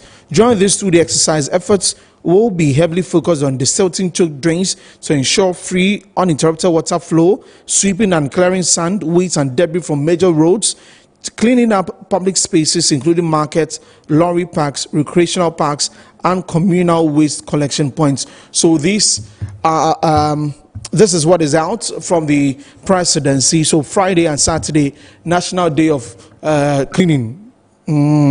So take note, let me mention it was National General Cleaning Days on Friday and also on Saturday. We'll do well to log on to our website www.metrotvonline.com for more on that. And let me also remind you that QNet has reaffirmed its commitment to supporting law enforcement agencies in the fight against human trafficking and fraud.